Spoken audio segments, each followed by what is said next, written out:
आजादी दे। देखो कह रहा है कि वृत्त का क्षेत्रफल ज्ञात कीजिए। 3 गो है। ए में त्रिज्या दिया गया है 14 mm, बी में है व्यास दिया गया है 49 मीटर और सी में त्रिज्या दिया गया है 5 सेंटीमीटर। त्रिज्या को इंग्लिश में क्या बोलते हैं? रेडियस बोलते हैं। इंग्लिश में क्या बोलते हैं? रेडियस।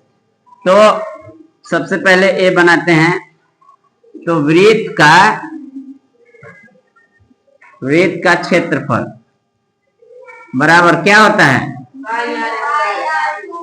सब पाई r2 नहीं, पाई r स्क्वायर यही होता है ना। याद रखेंगे सब लोग कि वृत्त का क्षेत्रफल जब भी पूछेगा तो क्या होता है? पाई r स्क्वायर। क्षेत्रफल का मतलब क्या होता है? क्षेत्रफल का मतलब होता है क्या?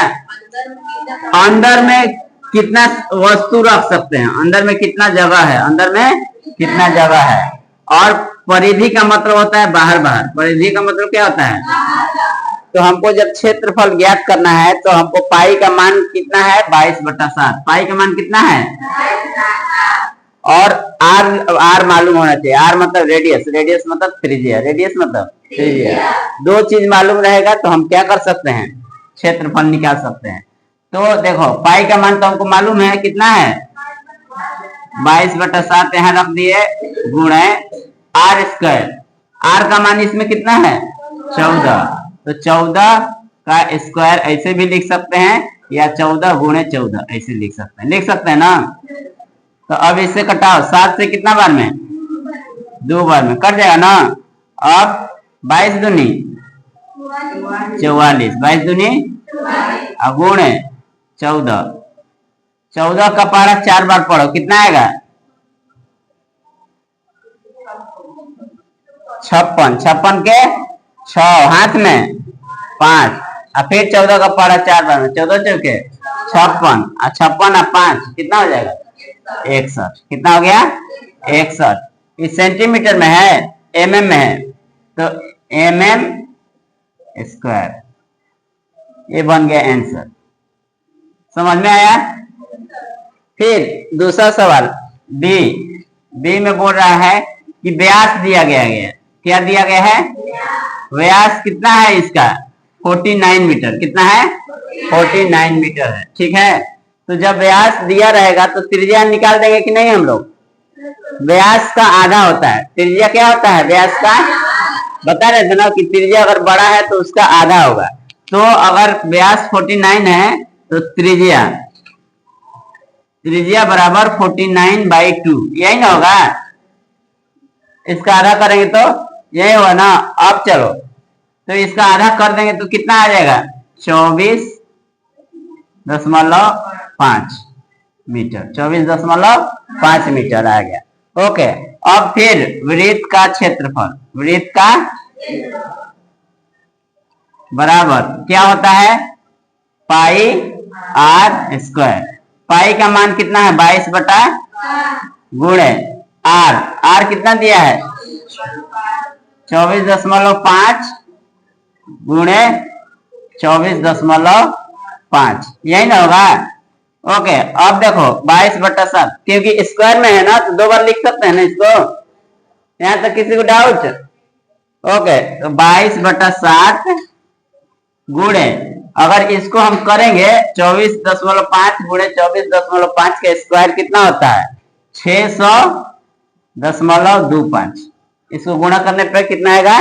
600.25। ओके। 7 से ये कटाएंगे तो 7 से 60 कितना बार में जाएगा? 7 8 56। ठीक है। हासिल कितना लगेगा यहाँ पे? 56 हो गया। 60 में से 56 घटा तो हासिल कितना बचा? कितना नीचे आ रहा है? 4 आएगा ना। 56 4 60 होगा ना। तो 4 बच गया। तो 4 इसको देगा तो यह 40 हो गया। तो 7 बचे 35। ठीक। अब 5 निकला ना तो ये 52 हो गया। तो कितना से देंगे हम? 52 हो गया। तो 7 का पारा में 52 लाना है हमको। कितना बार में?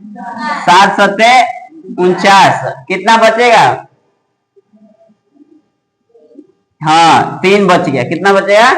3। अभी 5 को दे दिया तो 35 हो गया, तो 7 बचे 35। 2 अंक के बाद दशमलव है तो दे दिए। तो कितना आ गया हमारा? 22 गुणे 8 5 गुणे 7 5। ठीक, अब इसको क्या करेंगे? गुणा कर लेंगे हम। तो 8 5.75 गुणे कितना से? 22 से। इतना ही तो करें ना। 5 दूनी 10 की 0 हाथ में, 7 दूनी 14, 1 5 हाथ में, 2 बचे 10, 1 हाथ में, 1 2 8 16, 1 17 हो गया ना। फिर यही बात लिख देंगे ना, फिर 2 से गुणा करना है तो हम लिख देंगे यही बात। 0 5 1 7 फिर 1 0 5 5 1 6 7 1 7 1 और ये हो गया 1। कितना अंक के बाद दशमलव है? तो 2 अंक के बाद दशमलव दे देंगे ना। तो हमारा आंसर क्या आ गया?